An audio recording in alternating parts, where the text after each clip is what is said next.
Ladies and gentlemen, welcome to the Tradesman Experience. This is the podcast built by tradesmen for tradesmen. My name is Josh, and across the table is, of course, Mr. Nate Newton. Nate, how are you, sir? Fucking Monday as Wednesday, man. It's Well, you took a month off. I know. Yeah, that 3 days off might as well have been a fucking month. Jesus Christ. What did you take? What, Friday, Monday, Tuesday kind of thing? I took Thursday. We typically don't work Fridays. Yeah, but, that's right. I mean, right now we're a little short staffed, but so yeah, Thursday, Monday, Tuesday. Tuesday was Nice. travel day, so. But Yeah. yeah, here I am back in the grind. Yeah. Well, when you called me today, I was wondering, first day back. Mm-hmm. I know how that shit goes. I was like, I might as well just get it out of the way. Well, that's what I was wondering. I thought, well, maybe he's going to reschedule or see if we can do this later in the week. Mm-hmm. I'm glad we didn't, but Right. Yeah. I had anticipated it and thought, okay, well, I mean, whatever works. Mm-hmm. Well, just like looking at how the week's already shaped. Well, half of a week's already shaping up for me. I'm like, I should Yeah. probably just. I can do it today. I should just Yeah. go do it. Yeah. Did you take off from the coaching all week or no practice this week or what? Yeah, there is no practice this week. It's Okay. finals week, so Oh. all the kids are. Gotcha. They let them not practice. Dude, the way that they have practices scheduled is so different from when I played. And they're like, yeah, no more 2-a-days, no more Hell Week. Yeah. No more. I'm like, what the fuck? That was like such a staple of it, you know? Like I Right. didn't understand how they could not do it, and but they don't, and they still Yeah. play football. So I was listening to a podcast recently, and the guest said something that I thought was really interesting. She said the new generation has been taught that it's not okay to struggle. yeah, yeah. Really, I mean, and it's the parenting's fault, you know.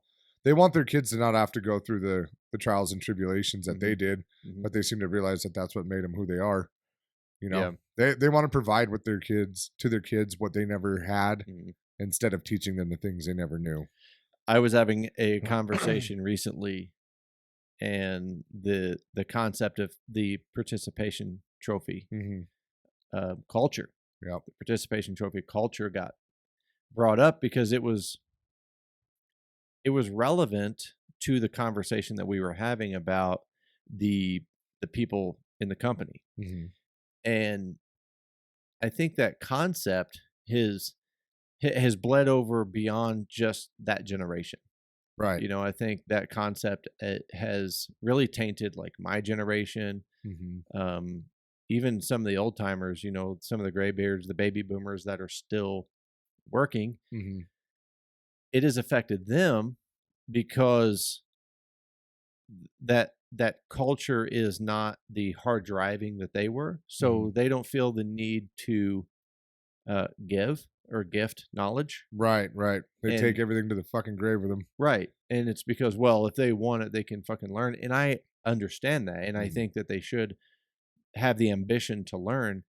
But if you don't understand the indoctrination to the participation trophy culture, then you don't know how to work with it. Yeah, and it's so easy to just motherfuck people for that. That's right. But who raised them that way? Who brought them up to be that way? You know, like they don't fucking know any better. Right. You know, this is all they've known, and it's hard for them to get past that. And I mean, it's so goddamn prevalent everywhere. You know, and that, you know, people talk about, you know, like giving their kids a better life.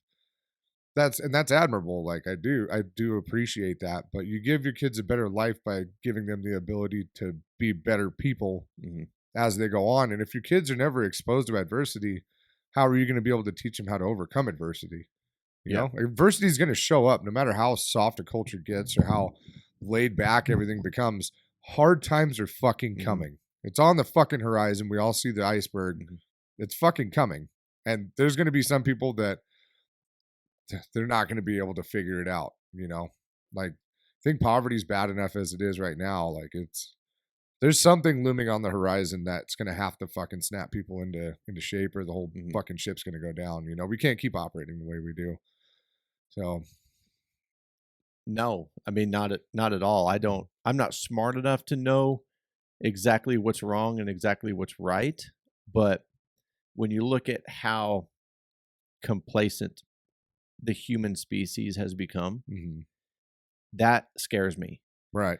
the constant sheltering of adversity, the constant neglect of the value of hard work, and recognizing that I don't know this kid, so I'm not picking on him, but I had a lunch meeting today, and I was sitting at the table, and this lady came in with her son. The first thing I thought that she was there to try to get her son a job. That was the first thing I thought. Seen that. Turns out that wasn't the case. I wasn't close enough to hear, but I was close enough to observe. And I think they were looking at, I don't know, getting catering or hosting something at this place. But when I looked at that young man, the asshole in me wanted to laugh. Okay, and just the man in me was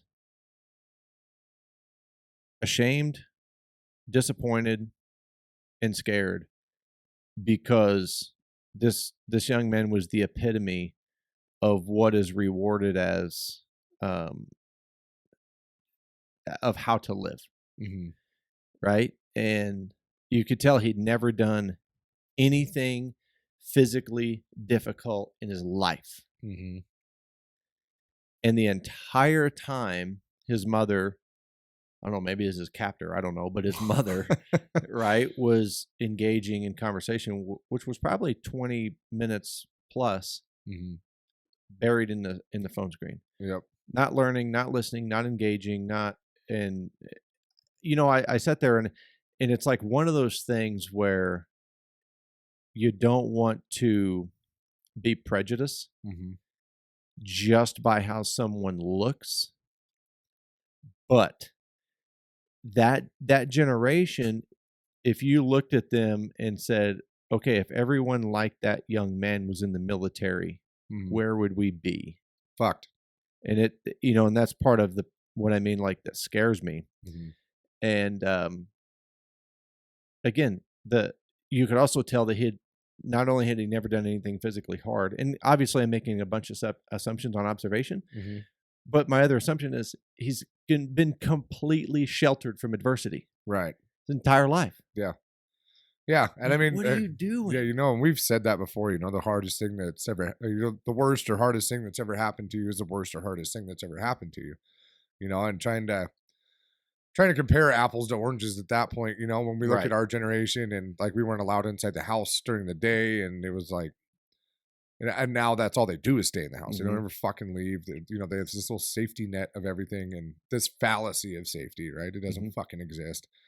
Whatever you think is your level of safety, it's causing you all sorts of problems on the back end, right? We got obesity, we got hypertension, we got diabetes. Like, the adversity is always there. It's just showing up in different forms, right? If you don't get your ass kicked when you're younger, you're going to get your ass kicked when you're older. Well, I think if you continue to shelter yourself or hide from that or avoid it, it does breed complacency.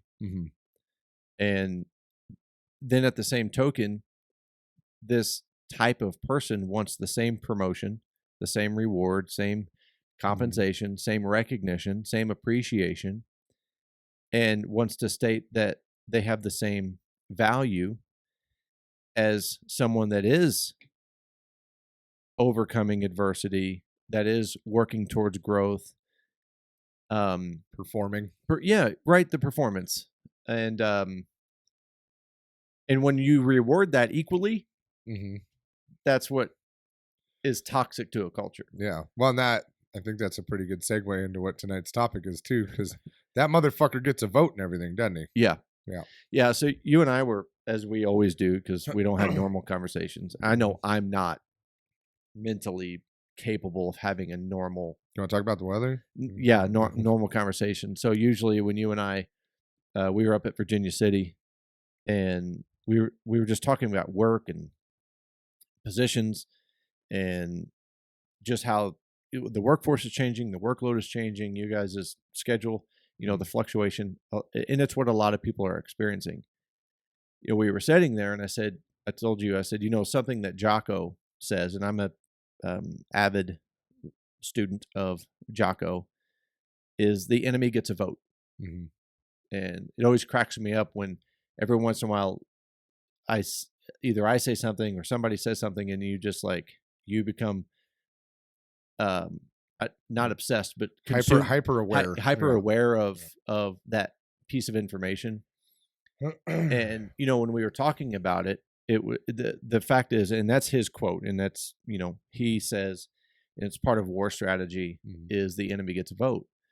Well, when you look at business, or you look at your personal life, and starting with business, it doesn't matter what plan you have. The moment that you go to implement that plan, the client gets a vote, other contractors get a vote, your team gets a vote. I mean, did they show up? Are they sick? Skill set gets a vote. Can you do it? Yeah. Material availability gets a vote. Equipment gets a vote. The weather gets a vote. And the weather's been fucked around here. Fuck, did we see that this winter? Yeah. And it's still, the rain this year is, it's crazy. It's every fucking day. So, when you create a plan and you expect no adversity, I think you should expect failure then. Right. Yeah, it's already over at that point.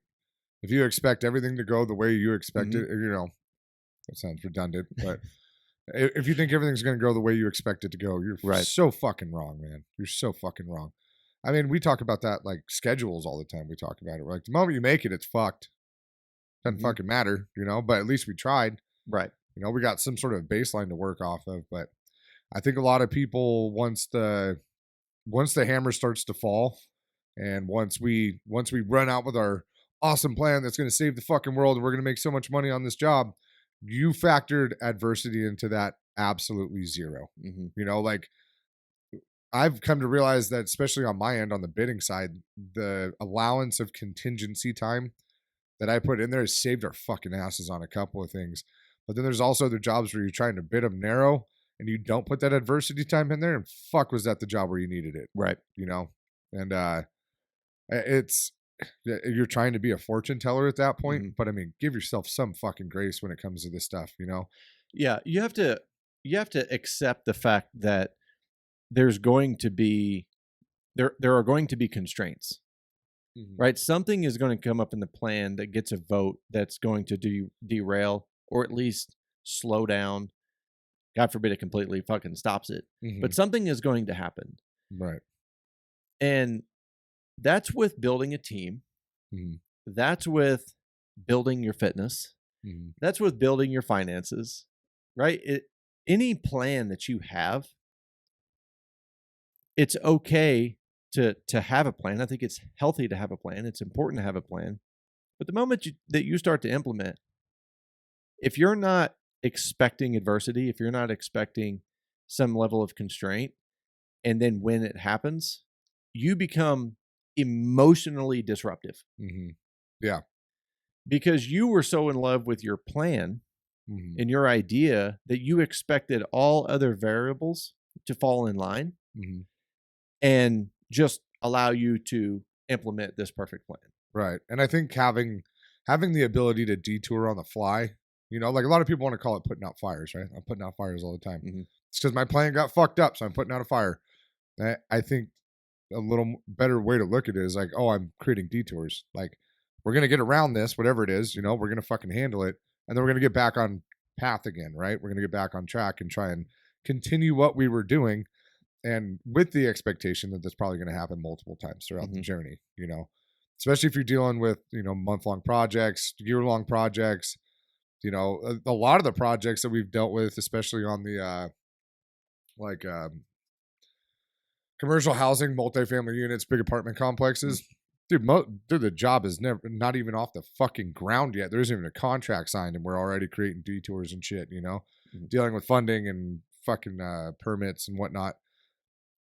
It's a start to finish thing. Like there's no way for, like the fucking ones that I hate the most are when everything's gone so smooth and you can see the fucking finish line. You're in that final stretch. Boom, some shit that's going to fuck us up for a month, 2 months. Yep. Yeah. So, a lesson that I learned early on being a technician, and we'll see how this kind of compounds into the topic, but one thing I learned being a technician was I had to be very innovative. Mm-hmm. And what you're talking about, like you have to create detours, because in that small, simple example, if I went to someone's house in the dead of winter and I left and they still had no heat because I didn't have the one part or the one thing to do the one thing, Mm-hmm. then what was I doing? Right. Right? If I was just committed to, we're like, well, this is what we've got to do, that sense of innovation Mm-hmm. developed, and you figure out a plan to your plan, Mm-hmm. right? And so I think that's a trait that a lot of business owners neglect, because we get consumed with our thing, with Right. our piece, Yeah. and we don't acknowledge the fact that from day one, the way so talking about even the commercial construction, how that concrete goes in the ground Mm-hmm. has a compounding effect to how you do your job. Yep. But we don't look at it that way. Mm-hmm. We look at it and go, okay, clearly we're expecting everything to be perfect, so our perfect plan Mm-hmm. goes perfectly. Right. Right. Yeah. And when you show up on site and things aren't what they're supposed to be, and the motherfucking that goes on there, and trying to course correct, and like we run into this issue a lot, especially on the with the foundation side of things. If the anchor bolts are set and they're all Wang Chung, Mm-hmm. we're trying to get our steel set, or if things just aren't where they're supposed to fucking be, it's hard to, like, we have to fabricate our steel prior to the concrete guys doing their work, because the general contractor is going to want that steel in as soon as that concrete is cured. Mm-hmm. So that's something we run into quite a bit, where it's like, dude, we had to build all this shit in the theoretical dependent upon what your schedule looked like. So, I mean, this is where we're at. Mm-hmm. But, there's some guys that they'll wait until the foundations report, and then they'll start fabbing steel after they go field verify everything.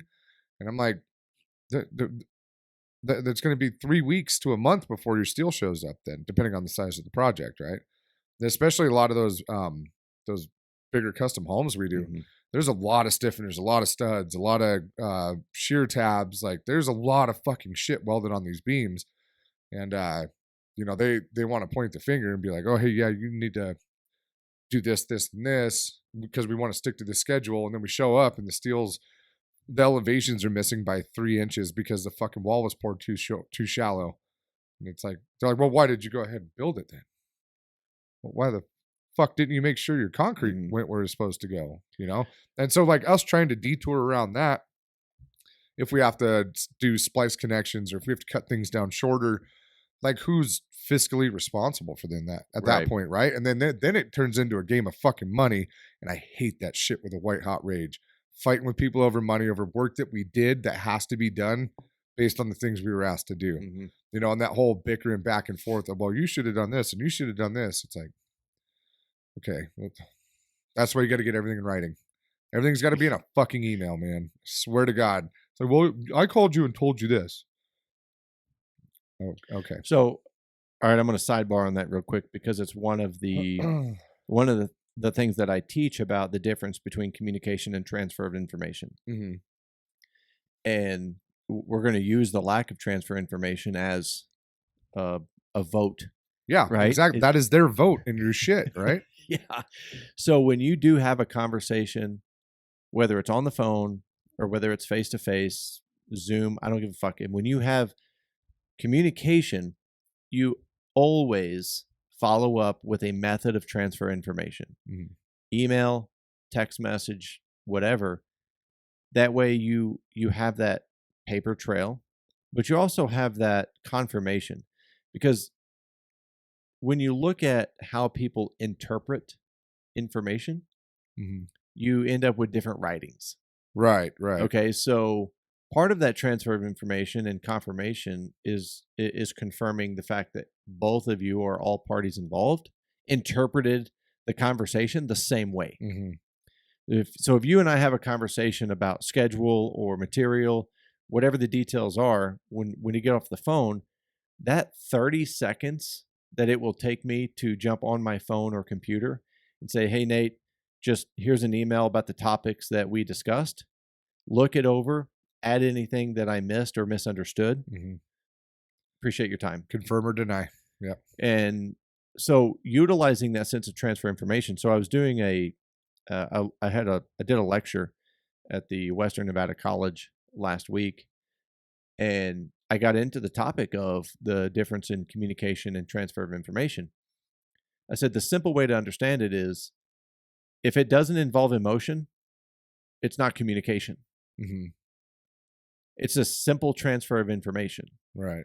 And every time I say that, I always get the question, well, what if it's a text message in all caps, right? So my answer is, it's a perception of emotion. It's a simple transfer of information, perception of emotion. It's not communication if there's no emotion attached to it. It's transfer of information. Yeah. So just to real quick on that, like, was it all in caps? So I guess a big thing with millennials, and I found this out recently, and I was talking to my buddy Ryan Mingus. He's a firefighter, a little bit older than I am, but his son's girlfriend, she was like, "Why do you always put a period at the end of your sentences?" I was like, "What the fuck do you mean? Like, it's called grammar, punctuation." She's like, "In the current day, it actually comes off really aggressive if you put a period at the end of your last sentence." He's like, "What the fuck?" And I'm like, "Dude, I actually watched like this video on it, and it's like, there's actual HR departments telling people to stop putting periods at the end of the last sentence in their emails because it comes off aggressive to the younger generation." And I'm like, "What? How the fuck did we get to that point?" You know? I'm gonna have to digest that. Yeah, right. because I don't want my. But if we're talking about perception, that's right. Because interpretation. Yeah, I mean the way that it's been done forever, you know, writing out a sentence and putting a period at the end of it. Well, somebody's come along and changed the fucking rules. So there's their vote, right? They got their vote on how you write your fucking email. And if it's got a period at the end, it's aggressive and you might get written up for it.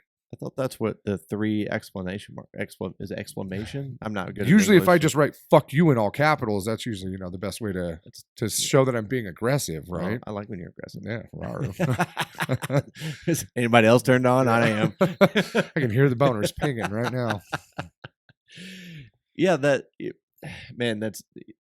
like I said, I'll have to digest that, but no matter how dumb that vote is, right, it's still a fucking a fucking vote. And so when you look at when you recognize that to your points is, you know, putting out fires or creating detours, there is some value in having some contingencies.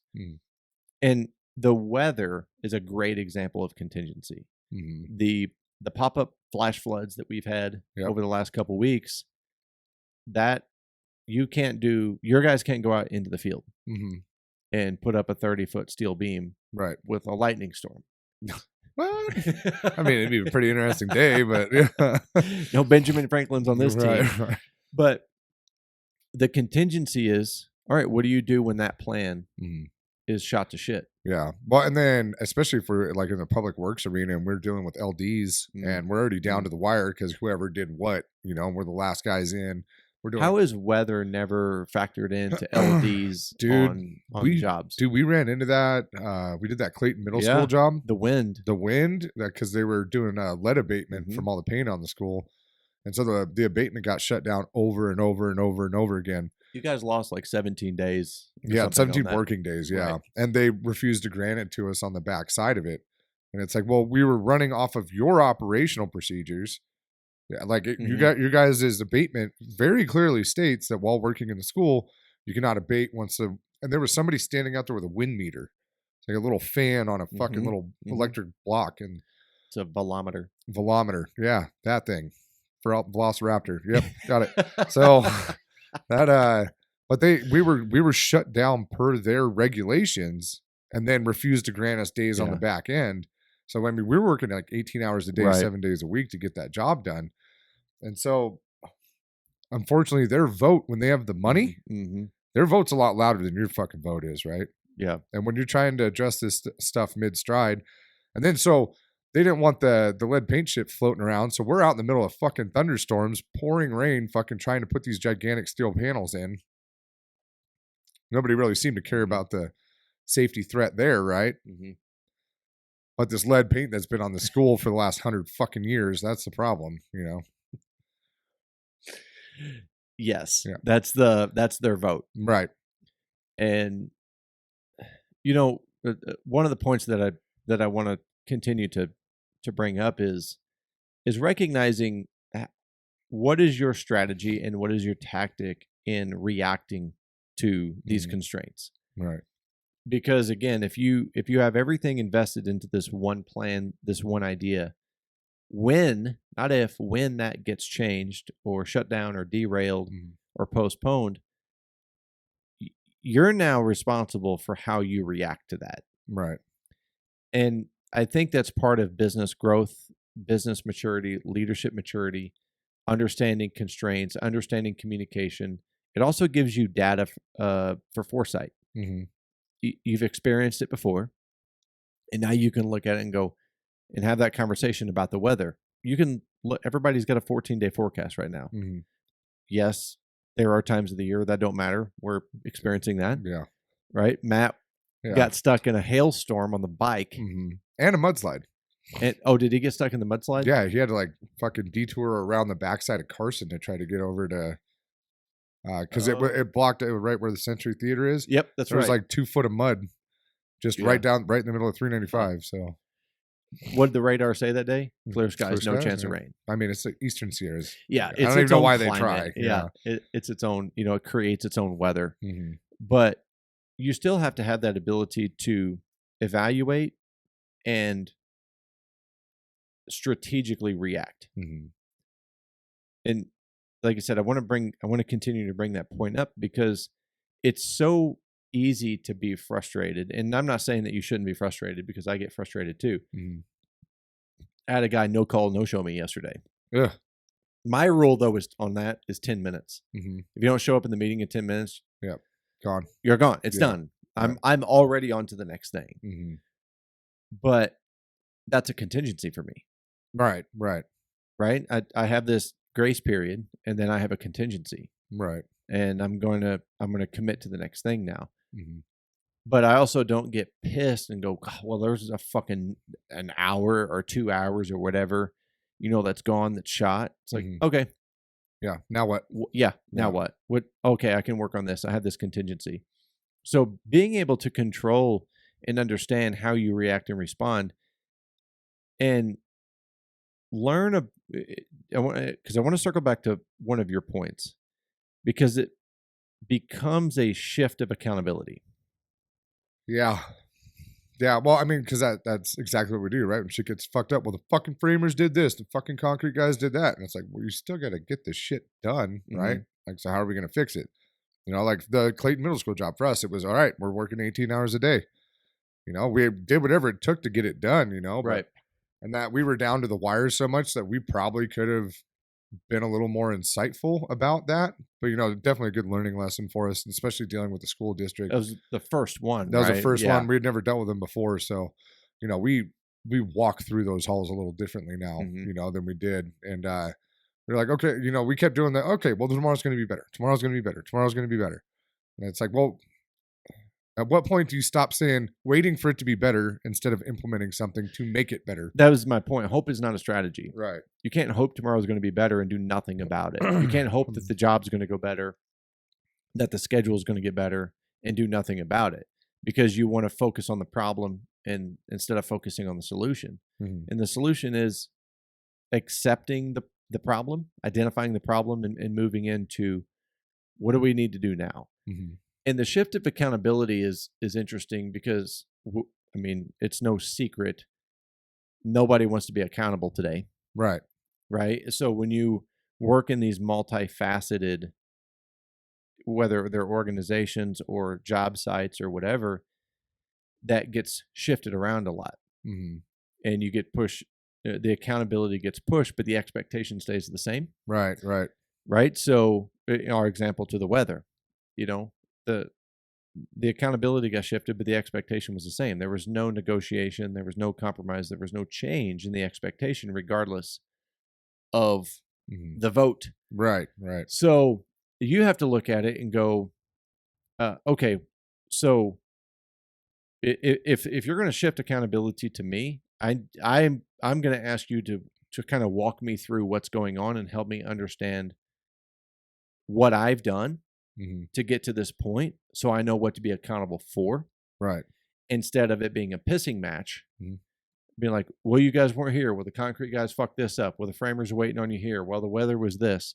Well, we can't get this. It's like, wait a minute. Just like when you're selling, if the client is focusing on the money, you need to turn their attention to focus on the value. Same thing with the shift of accountability. If all we're going to do is blame, it's like, well, let's work to understand and identify so we can problem solve. Right. Because this is late breaking here, Nate. Right. You cannot change the past. What? You can't fucking change. Oh, there's that one guy that did that happened. One time. Yeah. Was it Michael J. Fox? Yeah. Went back in time, tried to have sex with his mom. Right. Whatever that movie was. Yeah. So, and I say that in that sense of sarcasm because I'm fucking blown away at how much time people focus on what happened yesterday and what should have been, could have been. This is what we have, it's like you cannot change that variable. And you can't even change that 60 seconds that just went by. Yeah. I mean, you can only adjust what you're doing moving forward, but I think a lot of people hide behind the money. They're like, well, they did this, so we need to make sure we get paid for it. And it's like, okay, understandable, but are you going to be able to move? Like, how quickly can you execute that conversation? Because I feel like it gets drawn out and people walk into it slapping their dick on the table. Oh, you guys fucked up all this stuff. We need change orders and this and that. And it's like, people want to walk into that conversation. Whenever it's money, people want to be aggressive as fuck about it. Because that's how we've all kind of been taught in the trades, that you got to fight for every dime you get. And it's like, well, no shit. But also, did you have some contingency time in there to where you can maybe haggle with them a little bit? Where you'd be like, hey, dude, okay, so this is where things went wrong. Like we'll take responsibility for this part, but we are stepping outside of what we have allotted in this job for this. Like, we are kind of, we're trying to help you guys along at the same time, but, we need some compensation for that. That conversation goes a lot better than, you guys fucked this up. You better be paying these tickets. Right. And the amount of times I've had those conversations where I've motherfucked somebody, especially when I was pipelining, dude, I was a fucking pit bull about that shit. And it wasn't helpful. Right. It didn't make anything happen faster. And then we all just fucking hate each other. I got mine. Yeah. Okay. Another variable or another vote that you have to look into is how effective are you in communicating up to the point of implementation of your plan? Because again, if you're going to just show up the day that you agreed to show up and have the expectation that everything is perfect and then react when it's not, well, I'm not saying you have to do anybody else's job for them. What I am saying is, how involved are you in the process that gets you to where you start implementing? And whether it's pre-con meetings, whether it's communicating with the client, the homeowner weekly, whether it's doing a site walk 2 weeks before you're supposed to be there, right? There are solutions that you can create that take a minimal amount of time and effort that can help you better understand the current situation and better plan. Because now you have a better sense of what's going on.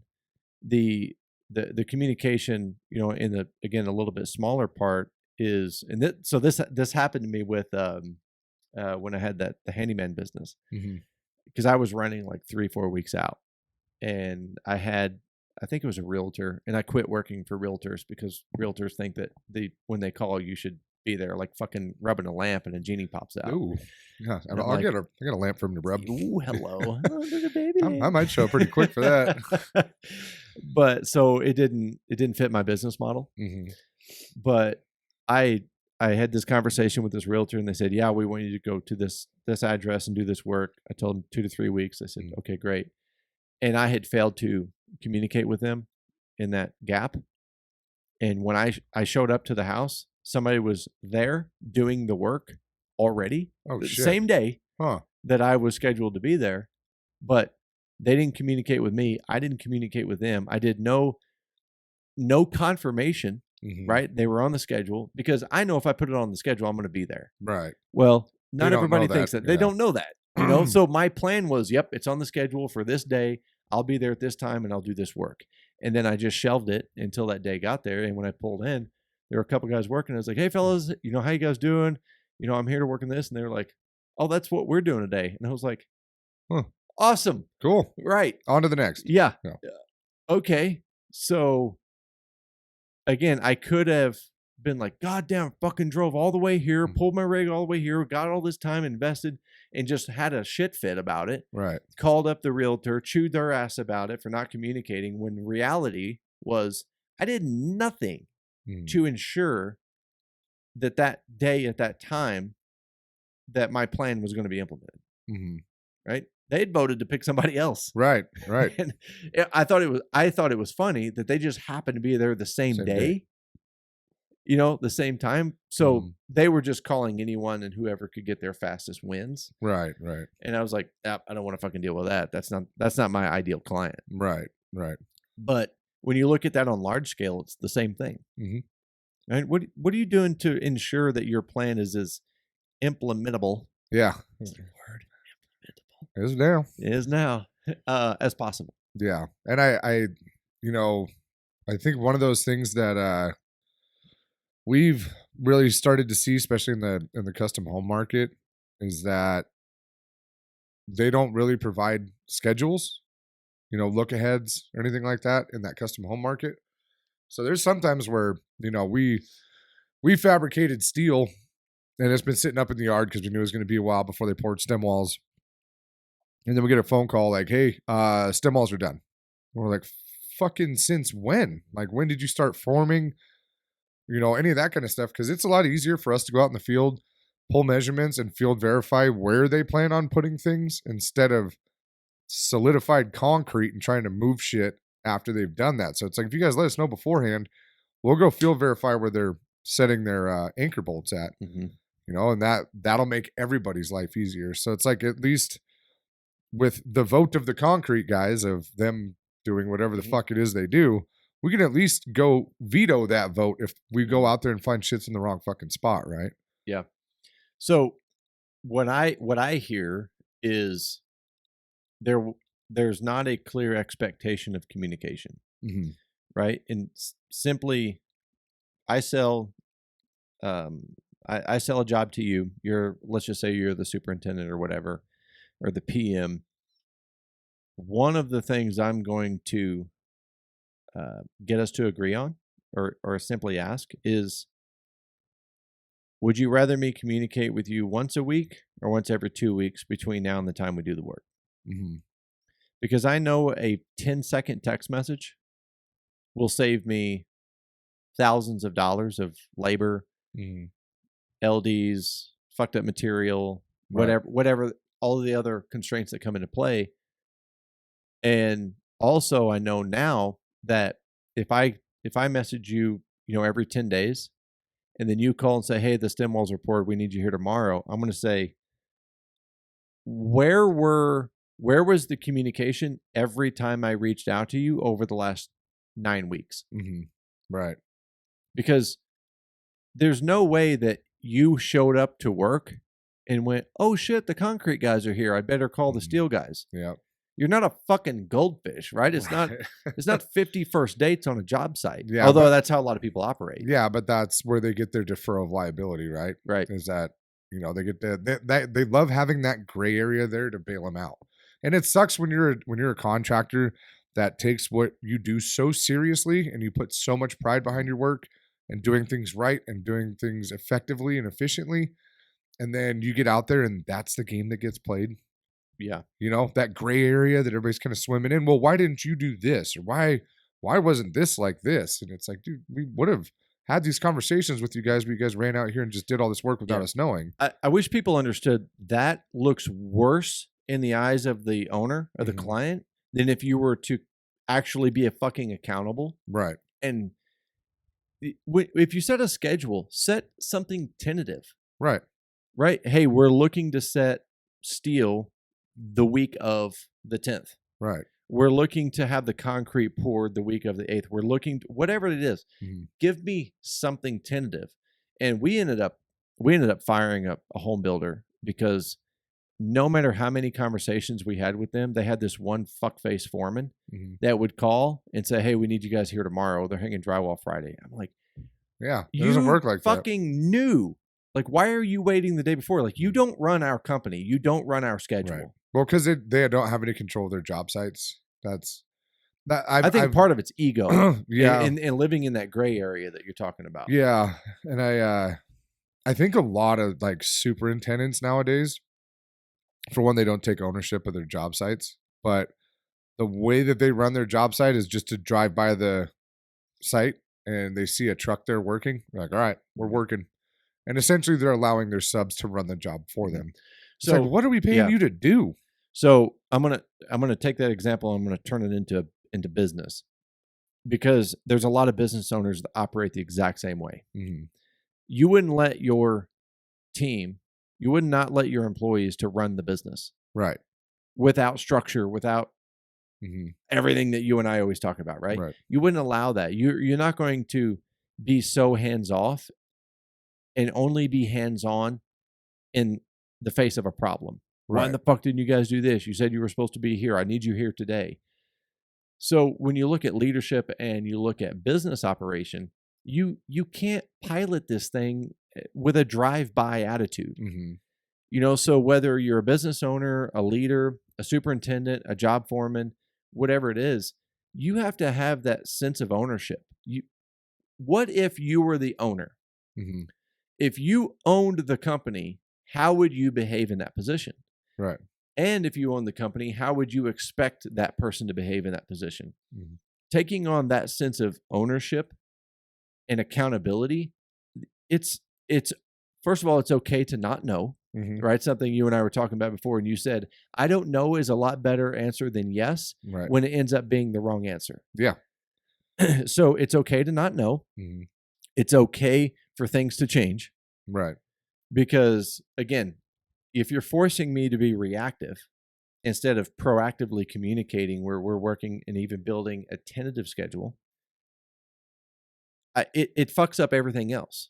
And for whatever reason, I also don't understand, you know, because I said so, now I'm important. It's like, right. Well, since when? Yeah. Yeah. Well, and I think proactivity is like, that's how you level the playing field of the votes, right? That's how we all get kind of a fair vote in this thing. And it's not, when it's heavily one-sided, it just turns into warfare, right? Yeah.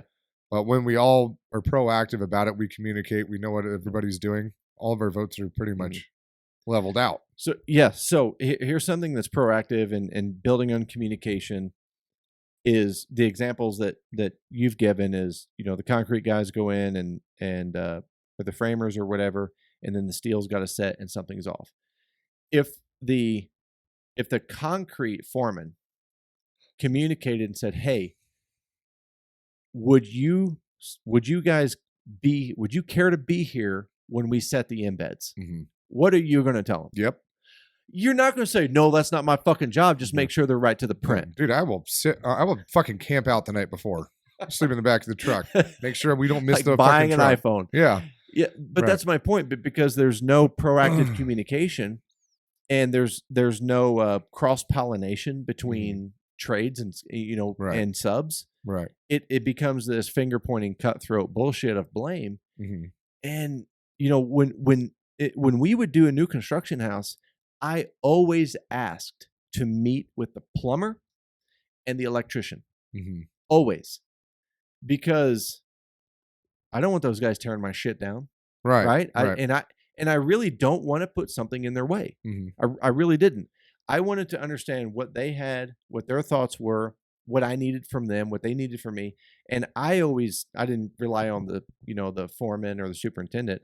I might tell them, say, "Hey, I want to meet with the plumber and the electrician." If we had to do some concrete cutting or, you know, frame off a joist or something, like, guess who I involved? Right. The fucking specialist, right? Like the concrete guy. And not necessarily where they even had to do the work. I would just have them tell me what I needed to do. Yeah. Hey, double header this off with an LVL. Okay, great. Cool. Done. Like, consider it done. Yeah. Like, no factor. Yep, you guys can do this. Just if you cut this out, put a tube of 10, header it across. Okay, fine, whatever. Just fucking. Yeah. But I was never afraid to ask for permission from the other subs, but not just permission for the relationship. Yeah. Because I never had a plumber or electrician call my company and go, "You guys fucked up over here. You guys are in my way. I'm tearing your shit down." I never fucking had that happen. Right. Well, yeah, because you communicated. Everybody's vote was already cast. Yep. You know what their vote was walking into it. Exactly. Talk about a rigged election. Count those ballots. Yeah. But so yeah, your point to being proactive and having that effective communication and taking ownership, that's how you level the playing field. That's how you level the votes. Right. And ensure, because again, even single owner operator, right? If I called you up and said, "Hey, we're going to be setting concrete on this job. We're going to be setting the embeds. Can you be here tomorrow?" If I can't be there, I'm going to say, "Look, Nate, I can't be there tomorrow, but I'm going to send you the set of prints that I have. Just if you would do me a favor, make sure they match the prints that you have." Yeah. Dude, and like, that custom home market, the revisions that happen all the time. Because, I mean, we have homeowners that will change direction completely, like on a deck, a second level deck. They'll switch up how they want it mid-stride, like the framing's almost done. And then it's like, okay, well, who's releasing that set? Like, is that adjusted in the plans? Because a lot of shit's built per plan. Yeah. So which set of plans are you running around with? Dude, the amount of times that we have not been given a current plan set. Well, that's a breakdown in the system. Yeah. Yeah. You know, every time there's a revision, that set of prints should immediately get sent out to everybody. I don't care if you change the plumbing, send us the fucking set. Yep. Yeah. I agree. And in the note, there should be a note in the email of the revision. Right. Well, because like we get addendums for like all of our public works and then all of our larger scale projects. So we get addendums on that kind of stuff. But the smaller custom home market, there's no fucking addendums floating around out there. And the shitty part is that especially on the superintendent side, there seems to be a high turnover rate because they seem to be the scapegoats for most shit when it goes wrong. Like, it's a way for the home builder to save face with the client. They'll be like, "Well, this guy screwed up. Don't worry, he's been alleviated. We're gonna bring another heavy hitter in to get you taken care of." That goes back to my point earlier of lying to the client. Yeah. Just tell them that you don't know. Tell them that there was a mistake made. If you're accountable, the client will actually trust you more. Especially with these caliber of people. But I think people are so afraid of them because, for one, they sold on unrealistic expectations. They sold on perfection. They didn't sell on value and quality. They sold on perfection. And it's like, okay, well, you fucked yourself coming right out the gates, right?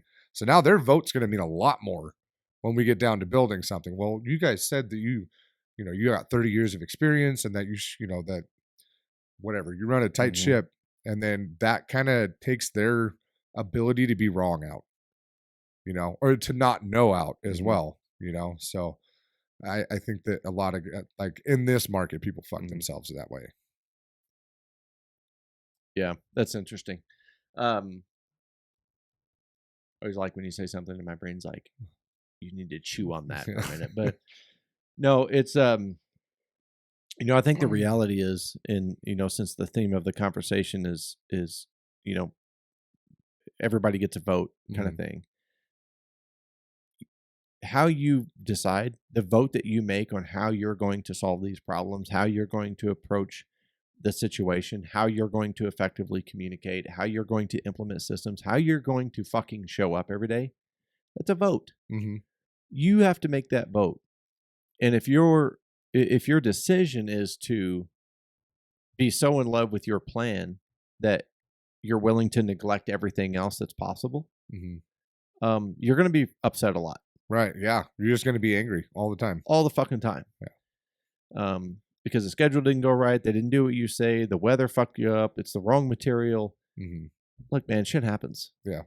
I mean, that's the thing about these industries, man. It's just fucking chaos. Just get used to it, I mean, everybody's looking, dude, everybody's like, man, I wish I could just have a good month. I wish I could have just a good week. And I'm like, dude, if we get a good 4 hours, like, I'm pretty fucking stoked on that, know?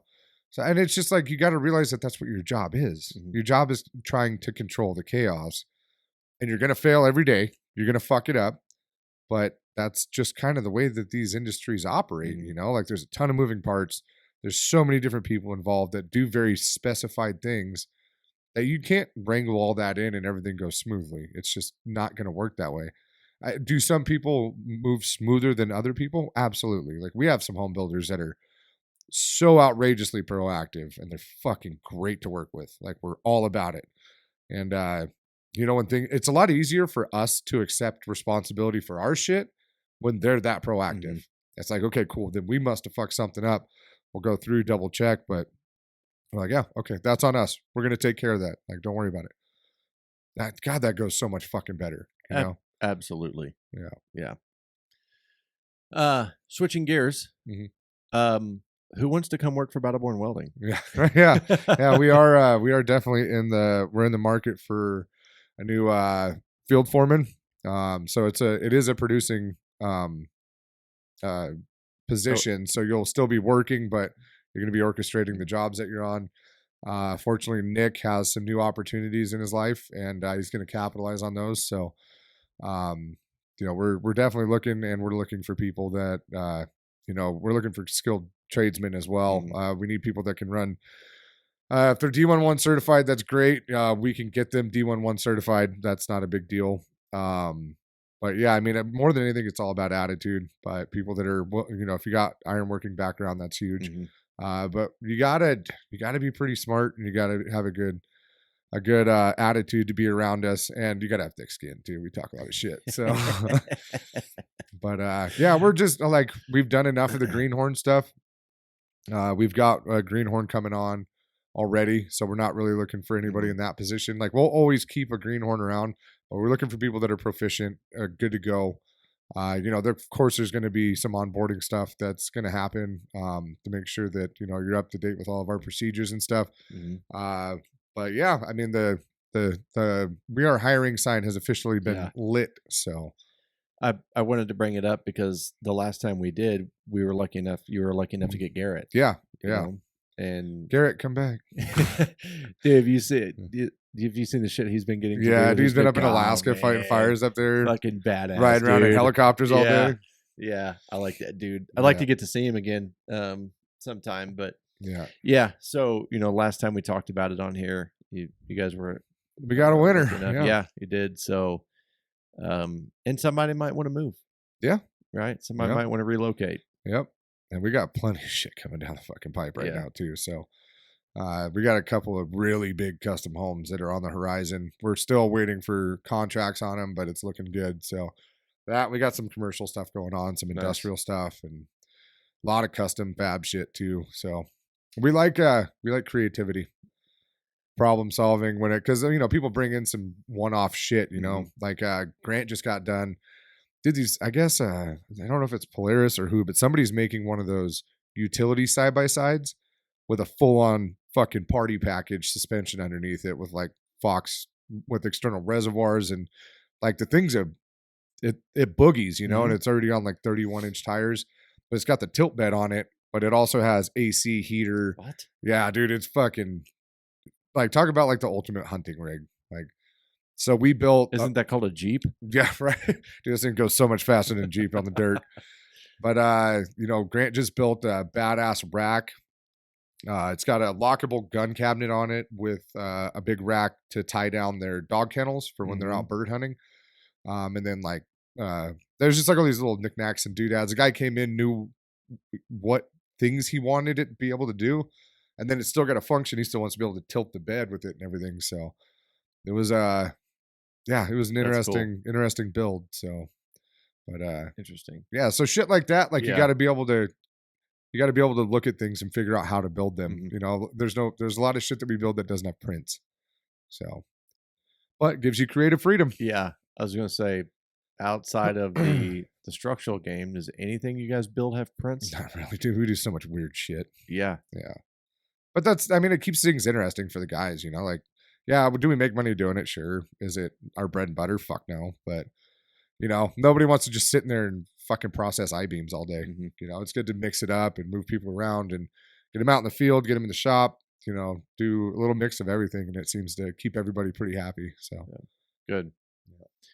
Well, if you are interested in working for Battleborn Welding, you can find Nate on Instagram at Nate Newton 87. Don't send me your resume. Yeah, the email for us is also it's battlebornwelding@gmail.com. So if you want to send a resume over there, that's open as well. Yeah, don't send that shit to me. Yeah. But you can find me on Instagram at The Tradesman Experience. Email is thetradesmanexperience@gmail.com. Website's The Tradesman Experience. And the YouTube channel is The Tradesman Experience. Thank you so much for spending this time with us. Get out there, get shit done. Be proud to be a tradesman. See ya.